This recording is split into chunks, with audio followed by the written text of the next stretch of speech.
Bonjour Emmanuel Bayamaktan, c'est un plaisir Bonjour. pour moi de vous accueillir au Festival littéraire franco-irlandais de Dublin pour une session qui vous est entièrement consacrée et qui va nous permettre de vous écouter pour environ 1 heure.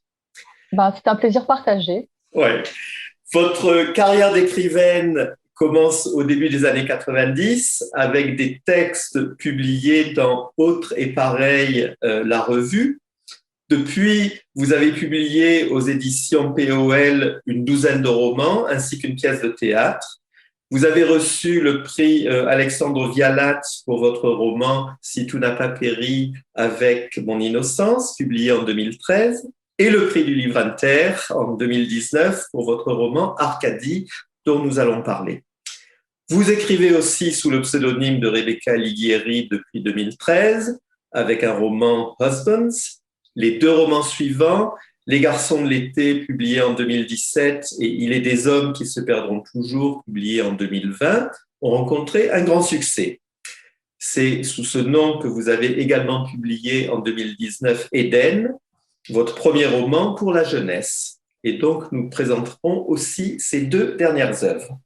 Alors, commençons par Arcadie, si vous voulez. Alors ça, c'est Il est des hommes, Arcadie, prix du Livre Inter 2019. Voilà.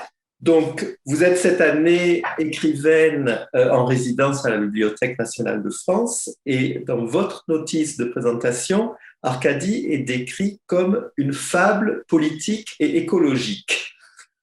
Pouvez-vous nous présenter cette dimension de votre roman, politique et écologique? Alors, c'est vrai que j'assume de plus en plus un- cette dimension politique dont vous parlez. J'évoquerai l'écologie par la suite. Je pense que au début, quand j'ai commencé à non pas à écrire mais à publier, j'avais tendance à être dans une espèce d'atemporalité, l'ancrage social et la dimension politique de mes récits était un peu estompé, mais ça tenait au fait finalement que j'étais plus jeune et que ma réflexion sur le monde comme il va, ou plutôt comme il ne va pas, n'était pas encore très affûtée. Euh, Arcadie est un livre que j'ai vraiment écrit à partir d'un certain nombre de motifs de colère, en fait.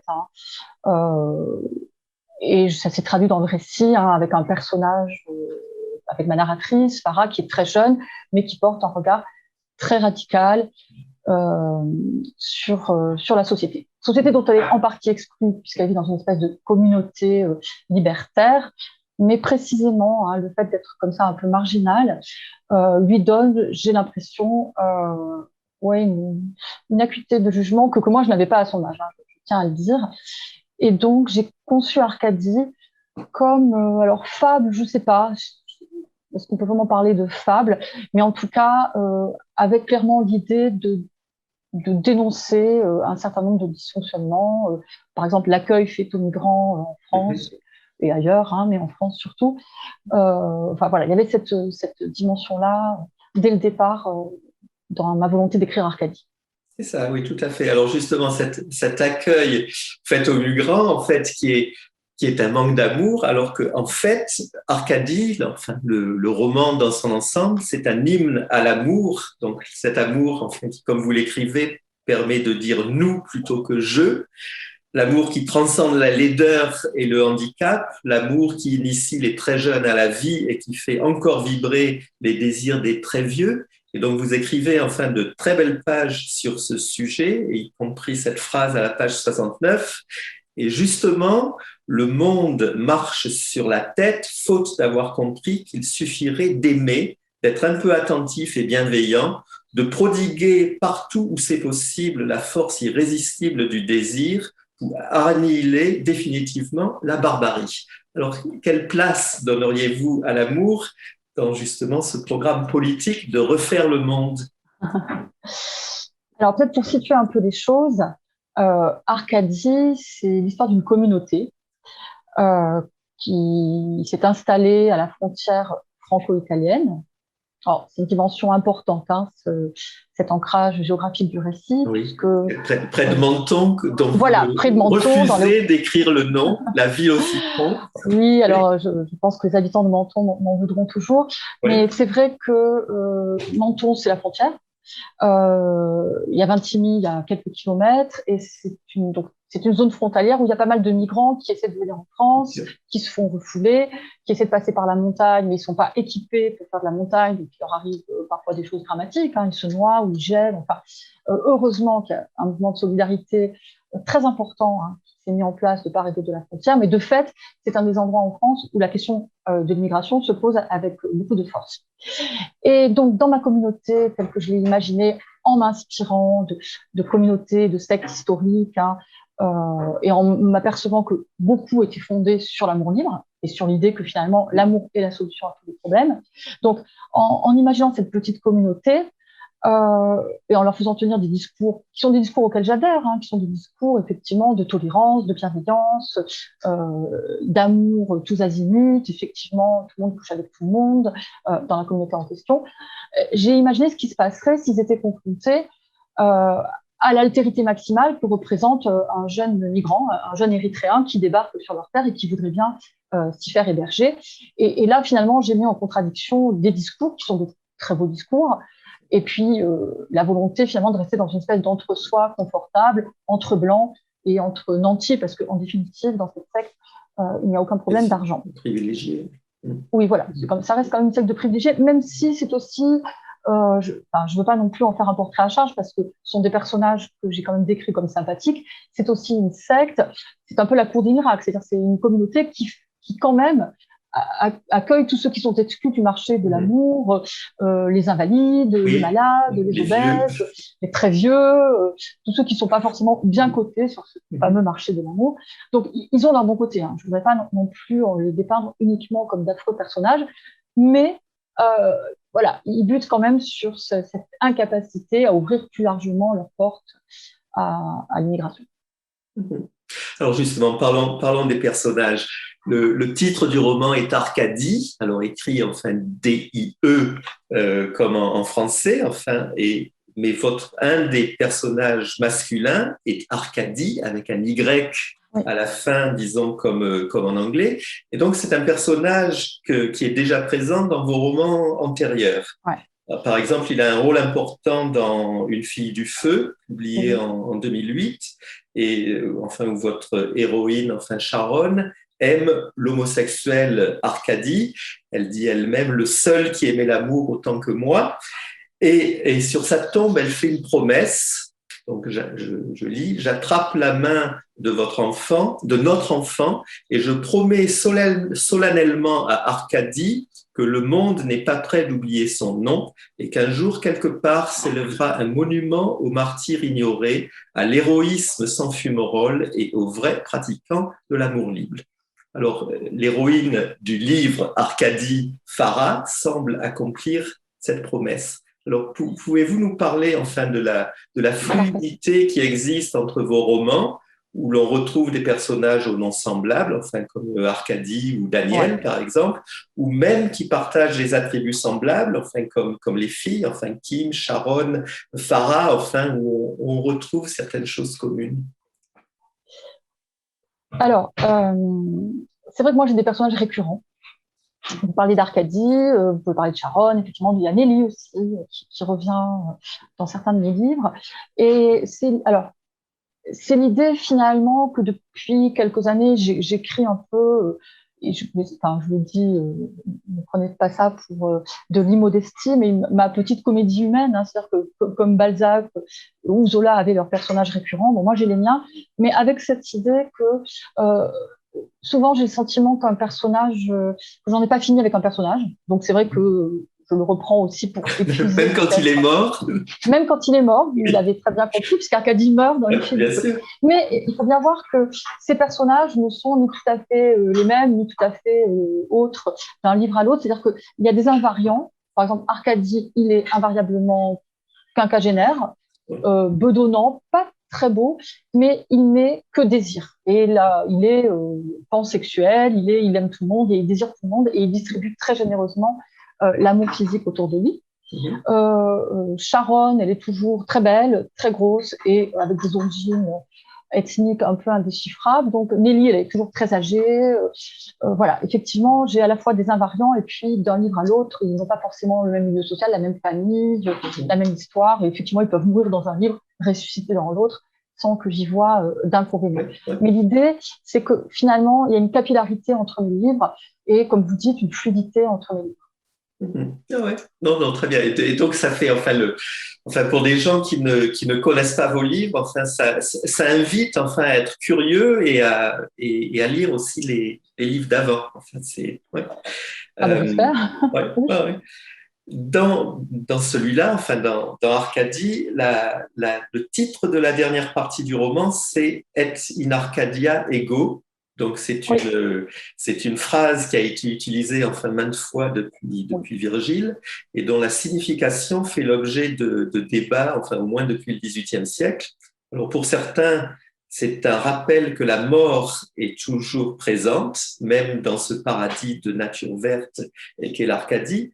Et pour d'autres, c'est une invitation au carpe diem, à jouir au maximum de la vie. Alors je pense par exemple au vers de Jacques Delisle au champ 4 des Jardins, enfin bon, je vous les lis. Imitez le poussin aux fêtes bocagères, il nous peint les bergers et les jeunes bergères, les bras entrelacés dansant sous des ormeaux, et près d'eux une tombe où sont écrits ces mots, et moi aussi je fus pasteur dans l'Arcadie.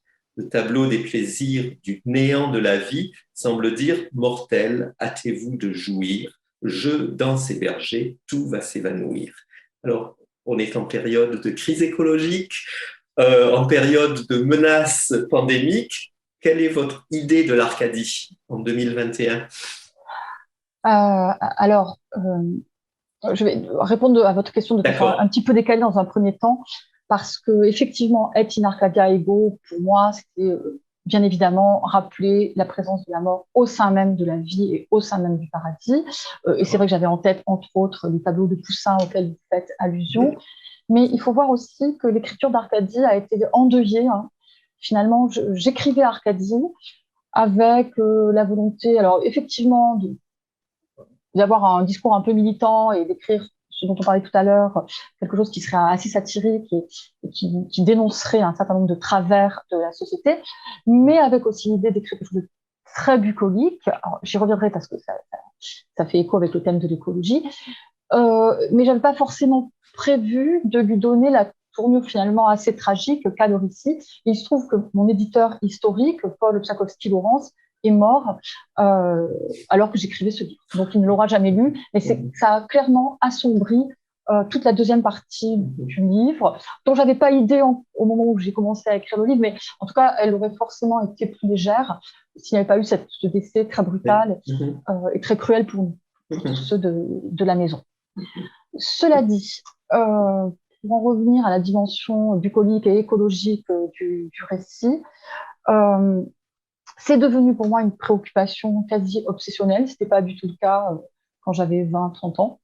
Probablement parce que la fracture avec le vivant, le sensible, on en parlait dans le débat d'hier, s'accentue de jour en jour et que je voulais, dans un premier temps, par l'écriture, renouer du lien avec les arbres, les chats, les vaches, l'herbe. Il y a vraiment cette dimension très sensorielle dans Arcadie qui fait que d'ailleurs que j'avais du plaisir par moment, alors que j'écris en ville, à imaginer les passages où Farah se roule dans l'herbe, parle aux vaches, enterre une boîte dans l'humus, enfin, ou grimpe aux arbres. Et j'avais envie aussi que mon lecteur, finalement, puisse trouver dans Arcadie aussi cette espèce de refuge, d'ermitage, de thébaïde dans la montagne, dans les hauteurs de Menton. Mais voilà, j'écris toujours d'ailleurs avec le sentiment d'une urgence, d'une menace, d'une possibilité d'extinction et de disparition de toutes sortes d'espèces, dont la nôtre. Voilà, clairement, ce livre est nourri de mes inquiétudes écologiques. Ah oui, bien sûr. Oh oui, donc vous avez répondu très clairement à cette question. En fait, votre livre se lit à plusieurs niveaux. Enfin, bon, Moi, j'ai lu 2 fois. D'abord l'année dernière, parce qu'on pensait avoir un festival l'année dernière, et puis de nouveau cette année. Et donc, votre écriture, que j'apprécie beaucoup, est subversive, joyeuse, pleine de clins d'œil au lecteur averti. Et enfin, je vais prendre un exemple. Enfin, je vais passer un peu de temps, enfin, pour partager avec notre public, enfin, mon plaisir de vous lire. Alors, tout lecteur francophone connaît le célèbre passage de la petite Madeleine de Proust, dans Du côté de chez Oh là, Seuil. Jean-Michel, je sais pas. Vous me tendez un peu un piège. Non, non, je fais non. Non. Allez-y, allez-y. Non, non, non, mais non, ça me fait rire.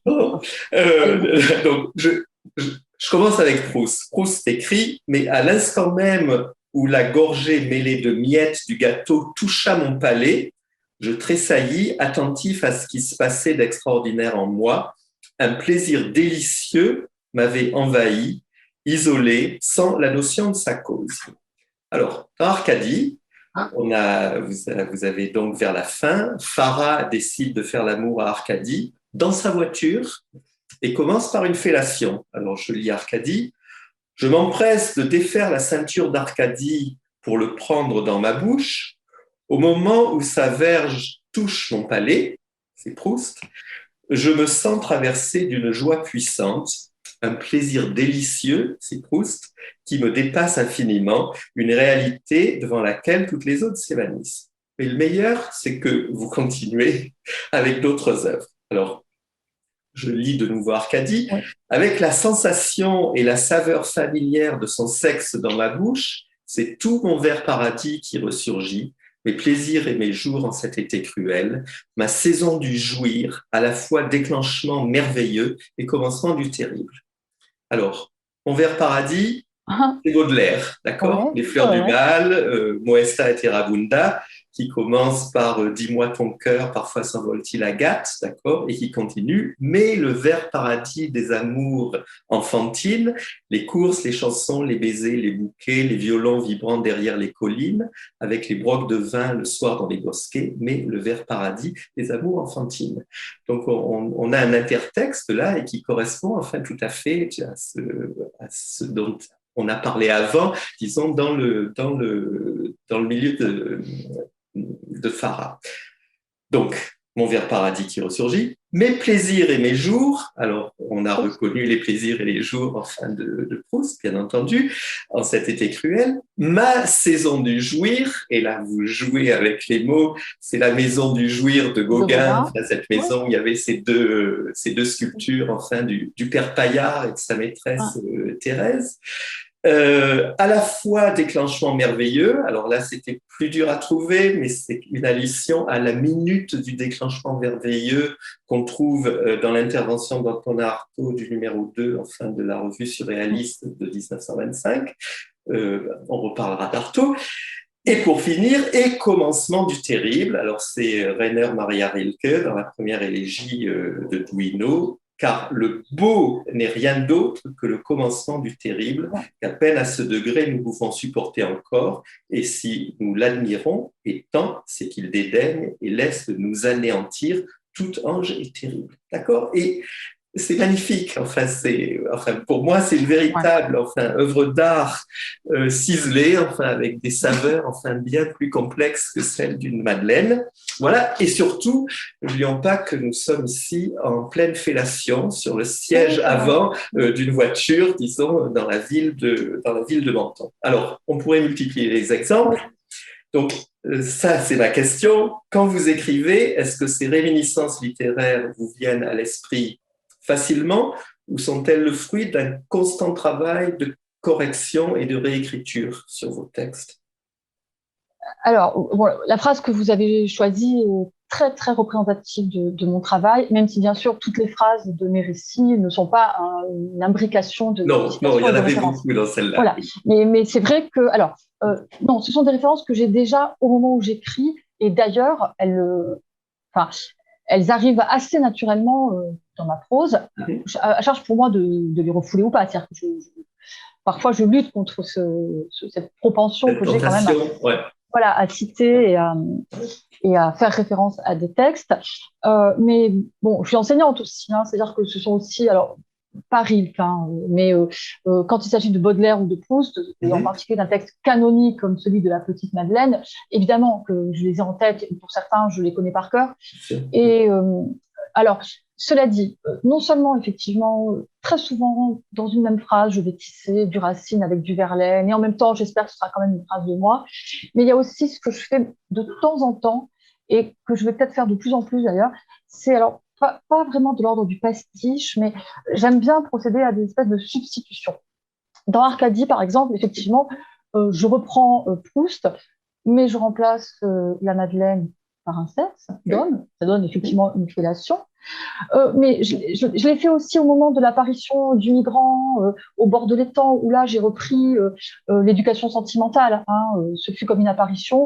Voilà, là, j'ai remplacé la femme blanche, objet de désir canonique et traditionnel, par l'homme noir, qui est aussi objet de désir, même si c'est moins canonique et moins traditionnel. Donc, de temps en temps, comme ça, je fais ce que j'appelle de petites substitutions pour voir l'effet que ça a sur le texte.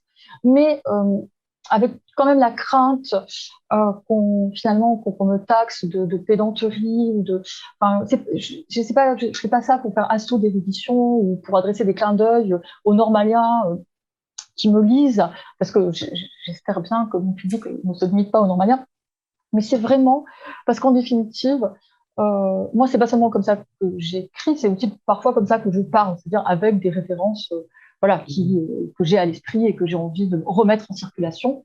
Peut-être aussi parce que je me sens dépositaire, héritière de tous ces textes merveilleux et que j'ai envie, c'est une sorte d'hommage aussi. Et puis c'est quelque chose qui finalement n'est pas si éloigné du sample en musique, hein, dans le rap en particulier. Très souvent, on reconnaît des lignes mélodiques ou des accords qui viennent de chansons plus. Et donc, justement, enfin, en parlant de musique, et pour ne pas vous taxer de pédanterie, vous faites la même chose avec les chansons populaires. Enfin, on retrouve des phrases enfin, de chansons populaires. D'ailleurs, on va.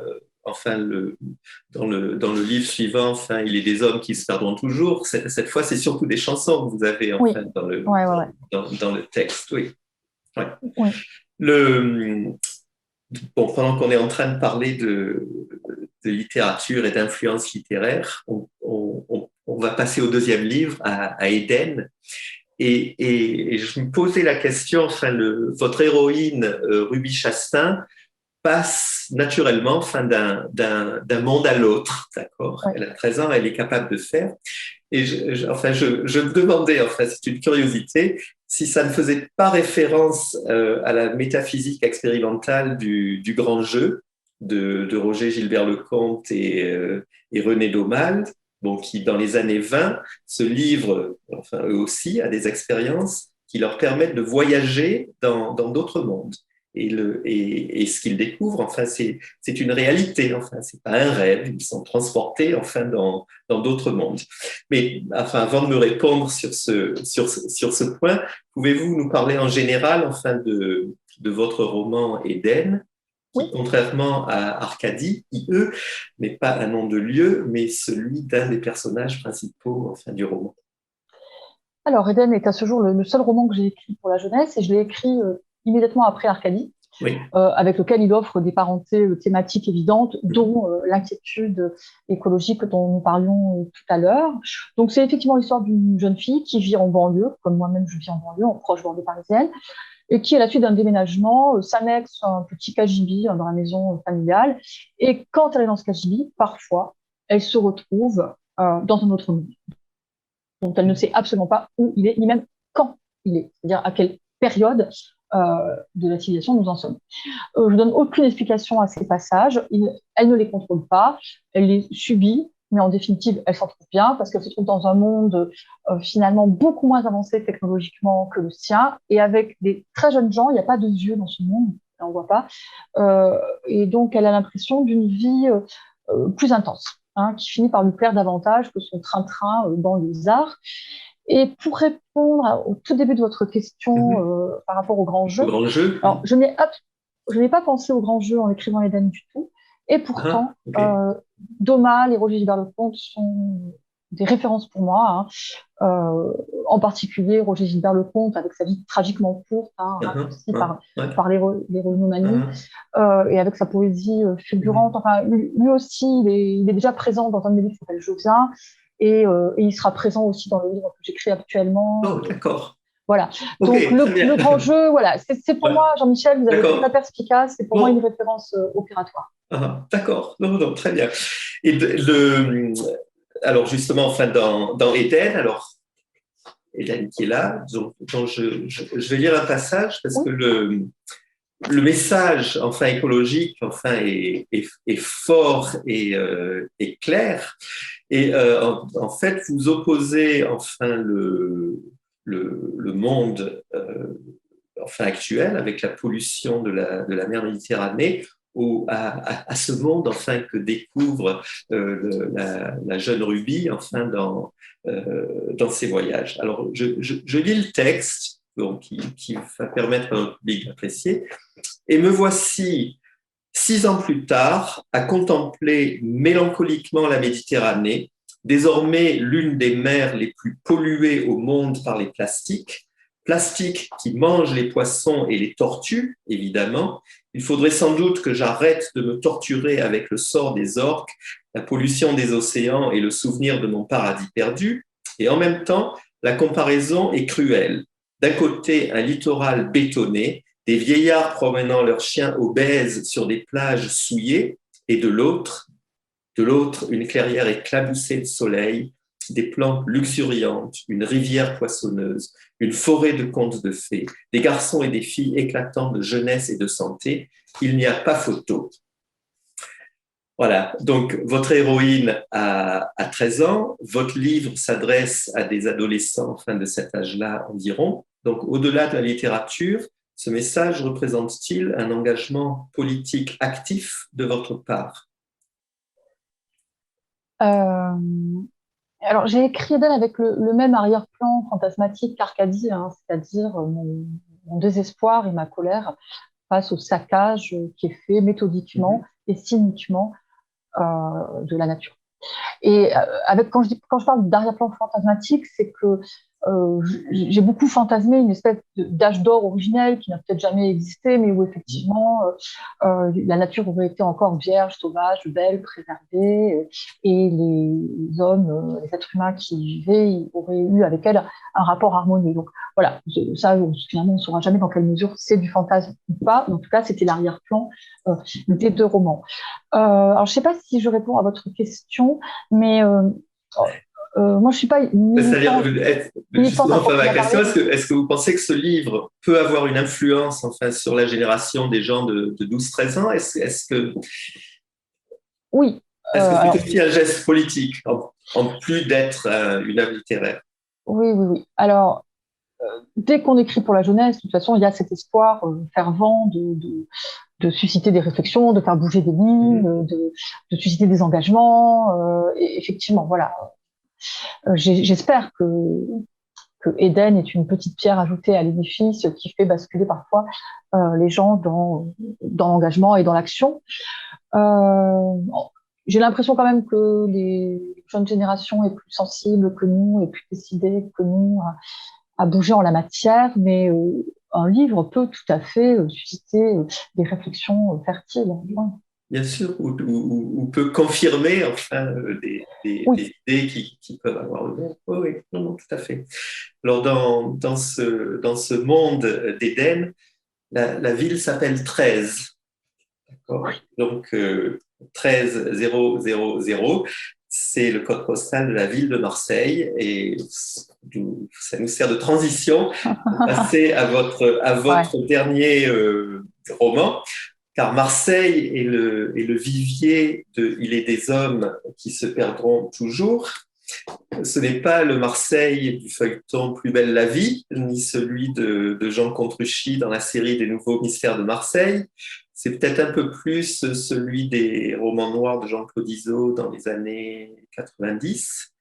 Et en fait, je pense qu'il faudrait revenir au roman de Claude Maquet, Banjo, publié en 1929, ou à la nouvelle Hachiche à Marseille de Walter Benjamin, publiée dans les Cahiers du Sud en 1937, pour sentir vibrer la ville telle qu'on la ressent dans votre roman. Alors, pouvez-vous nous parler de la ville où vous êtes né? Oui, la ville où je suis née et où j'ai vécu 23 ans. Alors, juste une petite parenthèse, Jean-Michel, ne dites pas de mal de Plus belle la vie, qui en fait est une série qui a ses défauts scénaristiques, Oui, des défauts aussi énormes en termes de jeu, mais qui mine de rien est une série extrêmement engagée, vraiment, et qui se coltine avec des problèmes de société très peu glamour, comme la viande halal à la cantine ou les élections oui, oui. municipales, mais elle le fait il y a eu voilà, il y a eu un mariage homo dans Plus belle la vie bien avant qu'il soit autorisé en Autorisé. France. Hein. Il y a un personnage de jeune trans. Donc voilà, c'est vraiment une série qui a le mérite d'aborder des problèmes et de les faire passer à une heure de grande écoute. Et à mon avis, ils font œuvre utile de leur côté. Alors, pour en revenir toutefois à Marseille, euh, finalement, je me dis que j'ai beaucoup de chance d'y être née, d'y avoir vécu des années aussi décisives, mes années de formation, parce que j'ai fait mes études à Aix, enfin à Marseille d'abord, à Aix ensuite.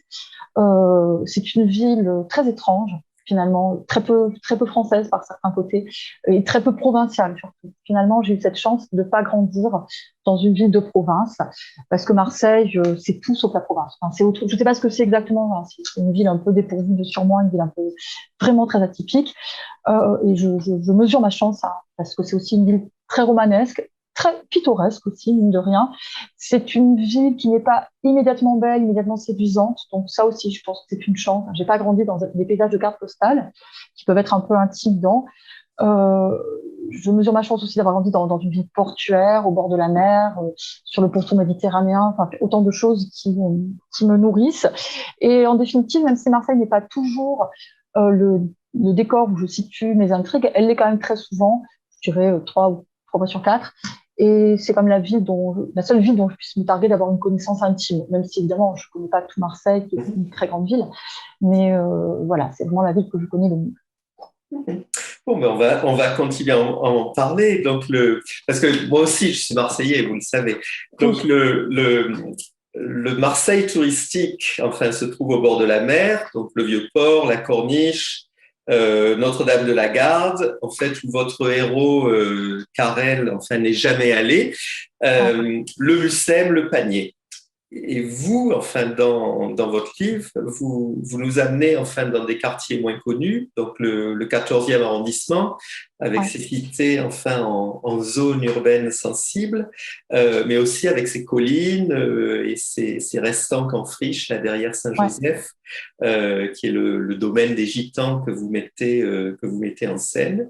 Et vous parlez aussi enfin de quartiers plus anodins, la rocade du Jarret, les 5 avenues, Longchamp, mais avec un tour subversif. Alors, je vais prendre l'exemple du Palais Longchamp, enfin le ex-jardin zoologique, promenade traditionnelle des mamans avec leurs petits-enfants, ou des vieillards profitant du soleil. Et donc, on est à la page 193.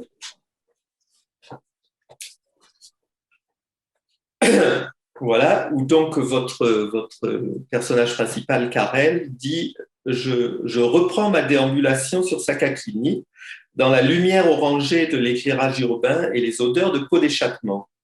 La Timone est là, d'ailleurs. Alors, il travaille à la Timone. La Timone est là, d'ailleurs, mais je fais demi-tour et oblique vers les 5 avenues. Arrivé place en rue du Nant, j'escalade une grille, comme je l'ai fait tant de fois avec Cheyenne. Le palais Longchamp, de nuit, c'est la cour des miracles. Sauf qu'aucun miracle ne s'y produit vraiment. On s'y croise entre laissés pour compte, SDF, toxicos, voyageurs sans bagages et ados en pleine trip. Moi, j'y allais pour baiser avec ma petite amoureuse, celle-là même qui a voulu mourir pour moi. On s'allongeait sur une pelouse, on se roulait des clopes, on buvait du rosé, on regardait le ciel et c'était parti. Elle retroussait sa jupe sur ses cuisses bronzées et j'envoyais mes doigts à la rencontre de sa fente moite. Ce soir, le palais est désert, mais hanté par mes trop nombreux souvenirs et mes non moins innombrables regrets. Je fume un moment accoudé à la balustrade qui donne sur les bassins en contrebas, me rappelant de m'y être baigné avec elle une nuit. Voilà. Donc, enfin, on est surpris par cette vision enfin, du Palais Longchamp la nuit. Mais enfin, je voudrais aller plus loin. Enfin, pouvez-vous nous parler de votre entreprise de déstabilisation du lecteur? Parce qu'ici, le lecteur est déstabilisé, en particulier le lecteur marseillais. Oui. Alors, comment dire, moi, c'est mon quartier, hein, Longchamp, les 5 avenues, les Chartreux, enfin voilà, j'y ai grandi. Et c'est vrai que c'est un quartier absolument sans intérêt. C'est un quartier très insignifiant et surtout pas du tout marseillais. C'est-à-dire que si on vous y parachute sans vous dire où vous êtes, rien ne vous dit que vous êtes dans une ville du Sud, rien ne vous va. Le climat et encore, rien ne vous dit que vous êtes au bord de la mer, etc. Surtout avec le palais Longchamp, cette espèce de gros, de monuments pas très réussis du reste du Second Empire. Et en même temps, moi, c'est un quartier évidemment que j'aime, que je connais par cœur. J'ai tout fait au Palais Longchamp, de jour, de nuit, à 6 ans, à 16. Enfin voilà, là-dessus, j'ai vraiment puisé dans des souvenirs, dans l'autobiographie. Mais c'est vrai que c'est pas un quartier très marseillais. Le Jarret, peu de gens connaissent finalement. Enfin, Sakakini, là dont je parle, là encore, c'est une grande artère. Pareil, qui a peu d'intérêt. Donc, je ne sais pas si c'était une entreprise de déstabilisation, mais certainement, ça prend le lecteur marseillais ou pas, mais celui qui connaît Marseille, ça le prend un peu à rebours parce que c'est pas une représentation très traditionnelle de Marseille. Et pour ce qui est du 14e arrondissement, qui fait donc partie des quartiers nord de Marseille, moi, j'ai une sœur qui vit actuellement, donc j'y vais souvent. C'est vrai que bon, c'est évidemment un quartier difficile, c'est évidemment un quartier où il y a des cités. On est à 2 pas de la Rose, qui est quand même, voilà, là encore, un endroit un peu sensible de Marseille. Et en même temps, c'est là où la ville s'arrête. C'est-à-dire que derrière chez ma sœur, par exemple, effectivement, commence la colline. Et cette colline, finalement, c'est celle de Pagnol. C'est-à-dire qu'on est vraiment là où Pagnol situe, enfin là où ils avaient leur maison campagne, et là où Pagnol situe la gare de mon père, le château de ma mère, etc. Donc, j'avais à la fois cet imaginaire pagnolesque qui est très présent pour moi. Hein. C'est quelque chose qui a beaucoup compté, Pagnol, même si aujourd'hui il est un peu décrié comme auteur. Je pense que c'est un grand auteur. Et donc, il y avait 2 réalités là qui se bousculaient. À la fois le Marseille des cités, des trafics, avec une violence, une délinquance très forte, une déshérence aussi, une dérédiction, enfin, de la pauvreté, des camps de gitans sédentarisés, etc. Et en même temps, la nature reprend un peu ses droits juste à 2 pas derrière. Voilà, donc ça m'intéressait comme ça, de faire vivre cet endroit un peu interlope, un peu intermédiaire. Tout à fait, tout à fait. Enfin, enfin vos lieux marseillais, enfin, je les connais bien parce que j'ai habité au Chute-la-Vie, donc oui, à côté du Palais Longchamp. Vous êtes son voisin. Ma mère, enfin, jusqu'à son décès il y a 2 ans, vivait à la traverse du Siphon. D'accord. Ah bah oui, bien sûr. Vraiment juste à côté. Et puis pendant 5 ans, nous avons vécu enfin dans le 14e. Alors là, ce dont vous parlez, enfin, je suppose que vous avez dû parler enfin avec des personnes qui connaissent ce quartier, parce que donc les gitans qui se trouvent sur la colline derrière Saint-Joseph, enfin ils sont enfin depuis une cinquantaine d'années. Et donc, ce sont de merveilleux musiciens. Et les soirées, enfin, à l'époque où les gens ne buvaient que du vin, il n'y avait pas encore autre chose à cette époque-là. Enfin, ça pouvait être des soirées absolument fabuleuses. Alors, pendant que je suis en train de parler du vin, un des thèmes récurrents dans vos romans, enfin, pas seulement dans ce dernier, c'est l'utilisation des substances destinées à alléger la souffrance de vivre dans ce monde et à nous permettre d'être autres. Alors, ça va de l'alcool, en passant par le cannabis et jusqu'aux drogues dures. Ouais. Alors, dans Il est des hommes qui se savent toujours, les parents sont des toxicomanes irresponsables et les enfants font un usage, alors sinon responsable, du moins plus conscient des drogues qu'ils utilisent. Alors, est-ce que ça reflète la réalité que vous pouvez observer dans le monde actuel? Alors, dans le monde actuel, j'en sais rien.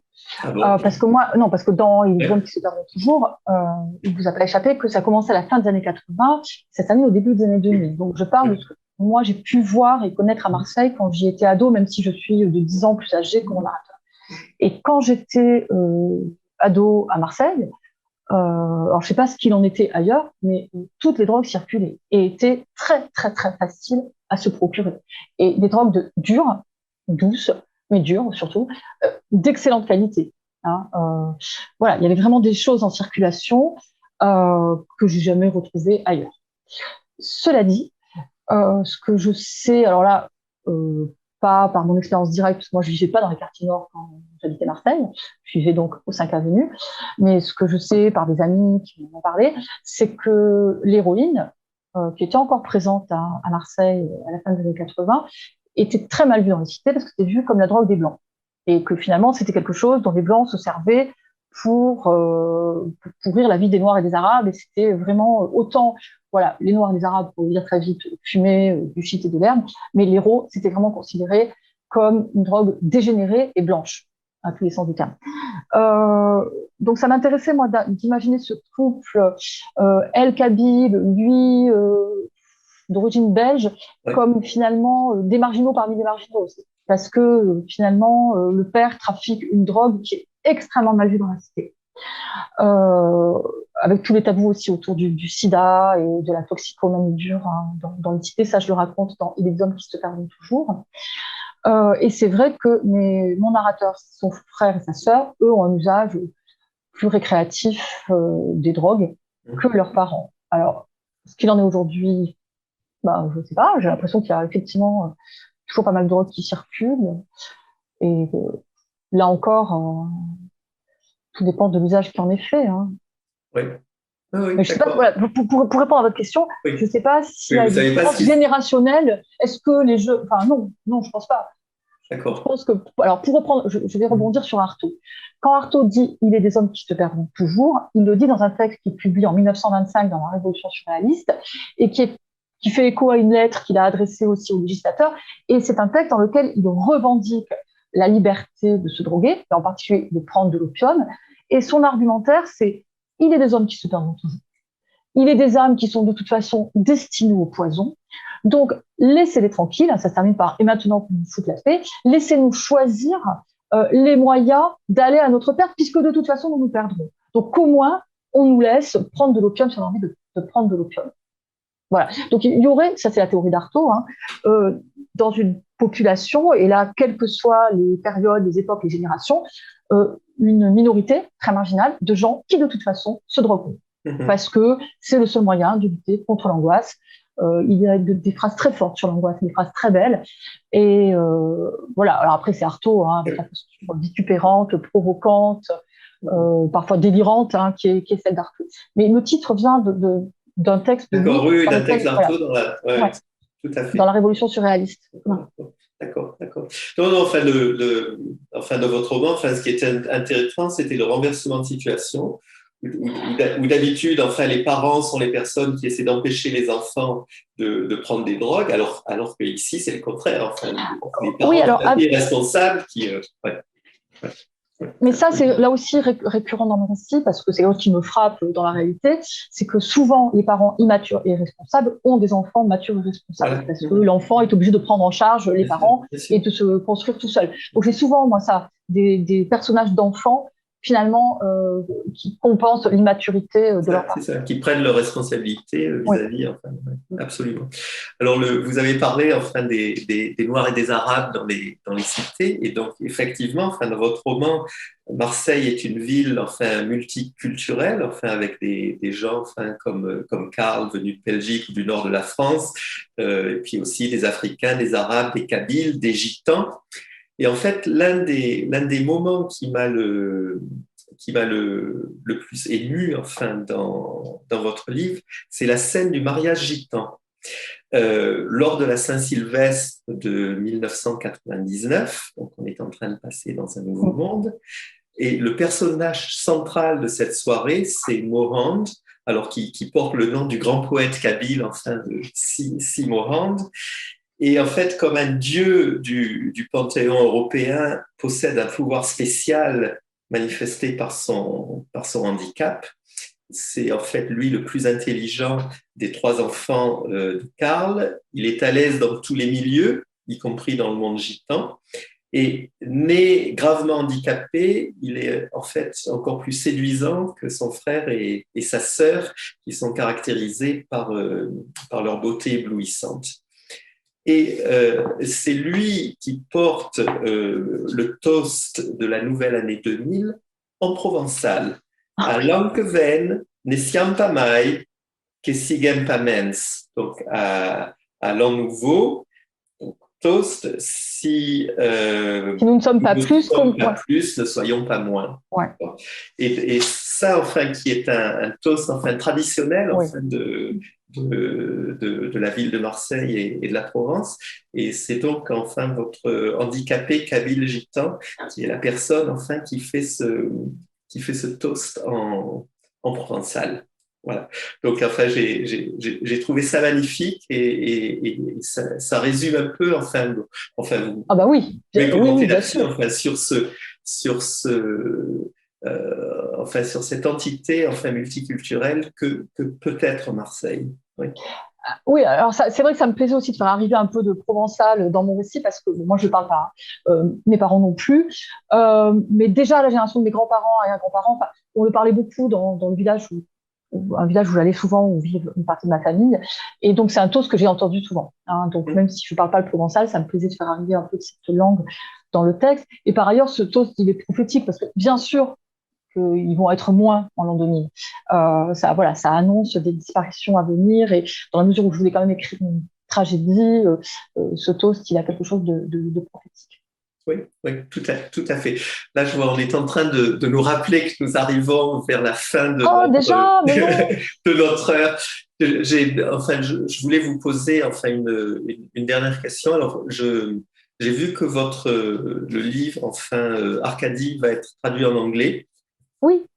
D'accord. Et donc, il est traduit. Enfin, je souhaite bonne chance à la traductrice. Non, elle a fait son travail déjà. Parce que oui, enfin, mais ça ne va pas être facile, enfin, de traduire toutes les nuances, enfin, de ce texte-là.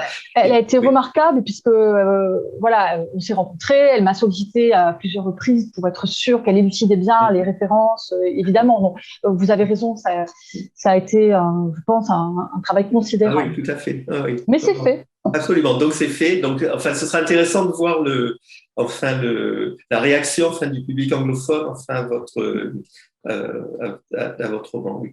Et puis, plus tôt, là, dans la conversation, vous avez parlé d'une autre œuvre sur laquelle vous êtes en train de travailler maintenant. Donc, vous êtes en train d'écrire un autre livre. Vous pouvez nous en dire un mot? Alors, c'est cruel hein, comme question, Jean-Michel, parce que moi, que je n'écris que dans les cafés sont fermés en France, ah oui, et les comme cafés chez sont vous, fermés en Irlande. Ben oui, bien sûr. D'ailleurs, les 2 fois où je suis allée à Dublin, j'ai beaucoup écrit dans les cafés dublinois. Visiblement, ça suscite aucun problème. On peut rester des heures en train d'écrire. Je pense que c'est tout à fait normal à Dublin. Et des auteurs incroyable. Oui. C'est une ville faite pour moi.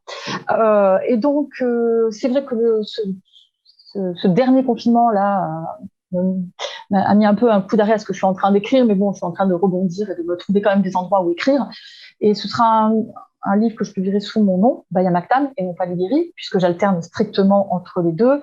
On y retrouvera Farah, hein, la narratrice d'Arcadie, et ça va de nouveau être une histoire de communauté un peu délirante et dont la liturgie est fondée sur les poèmes de Nerval. Donc, vous voyez, c'est très peu vendeur. Je pense que d'ailleurs, personne ne le lira. Voilà, imaginez une espèce de messe poétique, finalement, qui se termine ou qui commence par la lecture d'Artémis de Nerval. Bon, voilà, je pense que vraiment, ça intéressera à peu près 300 lecteurs. Mais c'est pas grave. Bon, très bien, d'accord. Bon, voilà, enfin, on attend avec impatience. Ben, c'est gentil, ça va me booster. Emmanuel, je vous dis au revoir et de nouveau, enfin, en regrettant, enfin, que vous n'ayez pas pu venir à Dublin. Enfin, voilà, enfin, je ne sais pas quand on pourra, enfin, recommencer, enfin, à avoir, enfin, des contacts, enfin, qui soient enfin plus intimes que ce qu'on peut avoir ici. Ouais. Bien sûr. Bah, écoutez, de toute façon, je reviendrai à Dublin un jour ou l'autre. Et je vous remercie, Jean-Michel. Oui, très bien, merci. Bon, avant de finir cette session, je voudrais faire enfin une annonce. Alors donc, enfin au public. Donc, restez avec nous pour le prochain panel qui aura lieu à 4 heures et sur le thème du transhumanisme, utopia, dystopia. Enfin, merci de nous avoir écoutés. Au revoir. Merci tout le monde. Au revoir.